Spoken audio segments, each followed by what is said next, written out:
WMDT 47 News, live at 11.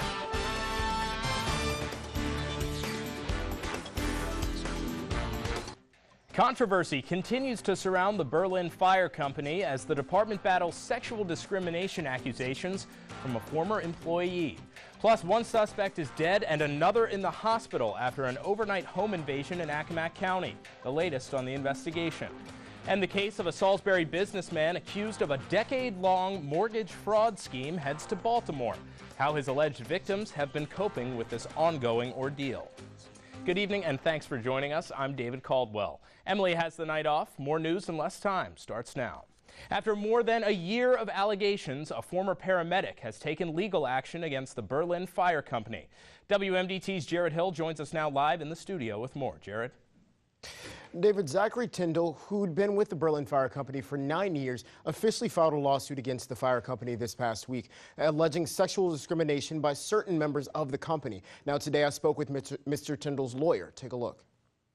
In a 13-page complaint, Zachary Tyndall, a former EMT and volunteer firefighter with the Berlin Fire Company, alleges 4 members of that fire company repeatedly harassed him with homophobic slurs over the course of about a year. It really almost doesn't matter whether he is or he isn't. It's their perception of him and how they treated him because of that. The $8 million lawsuit claims the defendants took the discrimination so far as to not help Tyndall take care of a car accident victim in December of 2012. The turmoil spilled past the walls of the firehouse when Tyndall went to Berlin's human resource director with his complaints. After conducting its own investigation, the town found the allegations credible and cut nearly $600,000 in funding for the fire company because it wouldn't address the issue. WMDT reached out to the fire company since obtaining the lawsuit, but no one was available for comment. When we spoke to the president in November of 2012, he said the allegations were unfounded. The fire company hired an attorney and did our own investigation, and those items of discrimination were not found. While there is no word on whether or not there is physical evidence of the discrimination, Tyndall's lawyer tells WMDT he believes their case is strong. There are people that are independent of either side, independent of the fire company or independent of my client, who I believe will corroborate everything that he has said. Now, I spoke to some residents while in Berlin today who didn't want to comment on who they believed in this situation. They just want to see the conflict resolved and focus being brought back to the fire company saving lives and taking care of the town. Back to you, David. All right, Jared, thank you. Again, WMDT's Jared Hill live with us tonight. In Delaware, the Bethany Beach police officer indicted on 1 count of third-degree assault has been acquitted. A judge reportedly dismissed the charge against Lieutenant Richard Hayden yesterday. Video shows the 45-year-old punched a suspect back on March 3rd. The defense made a motion to dismiss the case because there was not any establishment of substantial pain or impairment of function. Hayden's attorney, Joe Hurley, tells WMDT he's pleased, but says, quote, "It's a shame it got this far," end quote. WMDT 47 News First Forecast. Good evening, I'm meteorologist Stephen Shively, and yesterday we saw a weak cold front push through the area, and that's what gave us our rain showers and isolated thunderstorms in our late afternoon and evening hours, and that helped our temperatures cool off a couple of degrees overnight and into today. Our highs were in the lower 80s. Salisbury got right to the average at 83 degrees, and we had lower humidity values, but we still had enough of that moisture in the air where we saw a sea breeze set up earlier in our afternoon, and we just saw some very light sprinkles on the western side of Delmarva. Those have cleared up, and we're going to see clear skies overnight. And for the last few nights, we have not managed to get below 70-degree mark in Salisbury, but right now we're already at 69 degrees, but you can see that humidity at 87% already. We'll see those temperatures dip down into the mid-60s, but we'll see that humidity back, and that means we'll have that patchy fog overnight. And I'll have your full Labor Day weekend forecast a little bit later on, but first, back to you, David. All right, Stephen, thank you. And now to the latest in a home invasion in Accomack County, where police say one suspect is dead. According to Accomack County Sheriff Todd Godwin, the homeowner shot and killed one suspect after 4 armed people invaded his house on Marsh Market Road in Sanford. 2 suspects are reportedly at large, and a female suspect remains hospitalized. WMDT spoke with a neighbor who says he knows the homeowner, Tyler Williams. I've known him all their life, you know, and they say, you know, kids are fine as far as I'm concerned, you know. Tragic situation. Suspects' names have not been released. According to Sheriff Godwin, Williams was released, and any possible charges against him would have to come from the Commonwealth's attorney, Gary Agar. WMDT spoke with Agar, who says he will not be making any comments during the ongoing investigation. A 23-year-old Lipsick woman will spend 18 months behind bars for helping dispose of her father's body after he was stabbed to death. Jennifer Barnes was sentenced yesterday. She's expected to testify against Gerard Schweiger, who is charged in the death of Tony Mosick Sr. and is the father of one of Barnes's children. Authorities allege that Schweiger fatally stabbed Mosick, then conspired with Barnes to throw the body in the Lipsick River in a 55-gallon container. The body was found in the river weeks later. Schweiger is expected to stand trial next April. A house fire claims the life of one person and injures another in Hartley. According to the State Fire Marshal's office, the deadly blaze was reported around 11 this morning on Bryant's Corner Road. Officials say firefighters arrived to find smoke pouring from the one-story house. After the fire was put out, firefighters found a person dead inside the home. A second occupant escaped and was taken to a local hospital for treatment of smoke inhalation. The cause of this fire is still under investigation. It's a controversial case WMDT was the first to tell you about. A Salisbury businessman accused of a decade-long mortgage fraud scheme. And after years of waiting, a new development in the case of Frank Ward. WMDT's Emily Lampa brings us the latest on this case. The mortgage fraud case against Salisbury businessman Frank Ward was supposed to go before the Commissioner of Financial Regulation in Baltimore, but in a last-minute move Wednesday, Ward's attorney canceled, waiving their right to the hearing. Hi, is Mr. Ward available? No. Is he working here today? I haven't seen him so far this morning. Okay. We stopped by Ward's current office in the Gallery building in Salisbury. We left him and his attorney, Melvin Caldwell, phone messages with no response. His attorney made it clear that this could go on for another 5 years, another 10 years, another. I'm like, oh my God. Vicki Ivy is just one of the nearly 50 people accusing Frank Ward, the Money Center Limited, and Ward's employee Annette Costin of being involved in a mortgage fraud scheme. I gave him a lot of money. I trusted him. This was Ivy, 2.5 years ago, showing WMDT the house Ward built for her after she says she signed home loan paperwork at the Money Center. Red flags went up when Ivy says she found her mortgage didn't appear on her credit report. Her inquiries helped spark the investigation, which she says proves Ward owes her thousands of dollars in down payment money and taxes. She attended months of hearings where Ward even admitted before a judge that he was never licensed as a mortgage lender in Maryland. But those hearings were more than 1.5 years ago. I can't do this anymore. And she tells WMDT waiting for action has taken a toll on her life. Ivy admits she didn't have the money to continue to pay her mortgage due to illness and a divorce. And although litigation concerning the house continues, she was forced out. I'm like, he's got my house, he's got the money, he's got everything. What do I have? It's like I'm lost right now.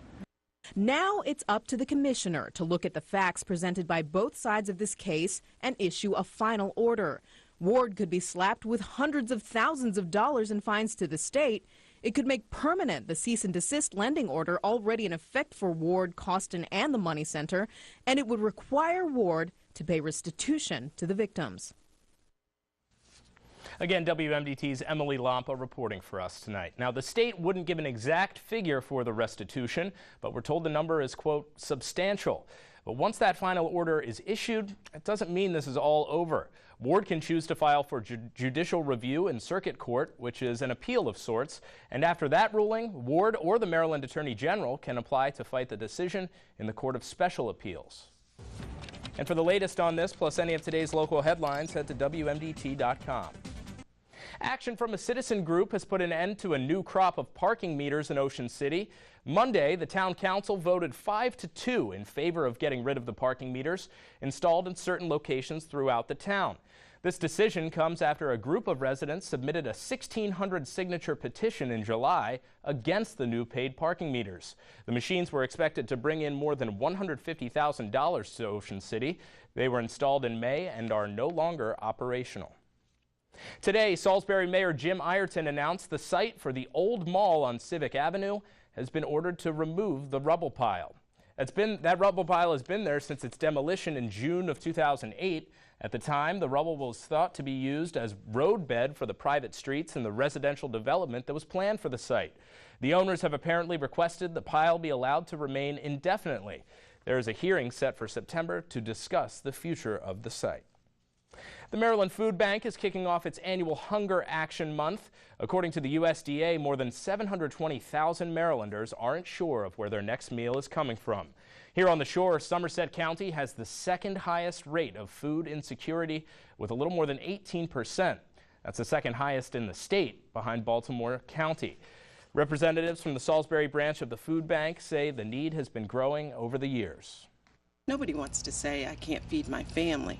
So we want others to know that you're not alone and that there are so many that have the same situation, and that's why we're here. We're not here to give a handout, we're here to give a hand up.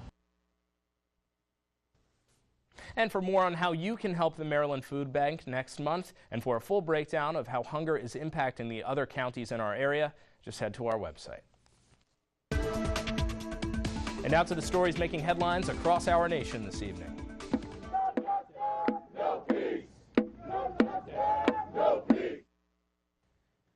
It's been a day of protests by fast food workers in dozens of cities across the U.S. Hundreds of workers walked off the job in their largest round of protests yet, saying they can't survive on what they earn and must have higher wages. Currently, the median pay for workers is just over $9 an hour. Now that adds up to a little more than $18,000 a year, which is even lower than the Census Bureau's poverty income threshold of $23,000 a year, and that's for a family of 4. I have a child to take care of, I have a family, and I'm the breadwinner, and it's not enough. Like, if the big bosses come down and, from their big offices and they come and just live 1 month in our shoes, they would see that they, $725 is just not enough for us, or $775 is not enough. Locally, Delegate Keith Haynes says he plans to introduce legislation which will increase Maryland's minimum wage to $12.50 per hour. The state's current minimum wage stands at $7.25 an hour. In a statement, Delegate Haynes says he will pre-file the bill this fall. Prosecutors say a friend of the surviving Boston Marathon bombing suspect has been indicted for allegedly making false statements to authorities. According to authorities, Rebel Philippos faces up to 16 years in prison in connection with 2 federal criminal counts. Following his arrest in May, a judge ordered the 19-year-old released on $100,000 bond for 1 count of lying to authorities. Philippos reportedly met bombing suspect Jahar Tsarnaev while they were students at the University of Massachusetts, Dartmouth. Moving now to the conflict in Syria. Although he says he has not made a final decision, President Obama is justifying a possible military strike. ABC's Taman Bradley joins us now with more. President Obama continues working to build support for a possible attack against Syria. Tonight, his administration is scheduled to brief members of Congress by phone on the situation as the president himself calls U.S. allies around the world. If any action would be taken against Syria, it would be an international collaboration. One way Mr. Obama is justifying a possible military strike against Syria is by saying the regime's chemical weapons could pose a threat to the U.S. But some members of Congress want the president to get a congressional okay for an attack. The president should get buy-in from members of Congress. He needs buy-in from the American people. To build public support for action, the Obama administration says it will release a comprehensive intelligence report from the CIA and NSA laying out the administration's justification for military action against Bashar al-Assad's regime. British Prime Minister David Cameron says while he wants to wait for the UN weapons inspector's report, an attack on Syria is justified on humanitarian grounds. It is not about taking sides in the Syrian conflict. It is about the large-scale use of chemical weapons and our response to a war crime. Now, regarding all the talks, President Assad was defiant, vowing Syria will defend itself against any aggression. Still to come tonight, Maryland officials released some promising new numbers when it comes to infant mortality. And it's a widely popular pain reliever, but you may do a double take the next time you reach for the Tylenol. We'll explain after the break. Stay with us. Find these stories and more at WMDT.com.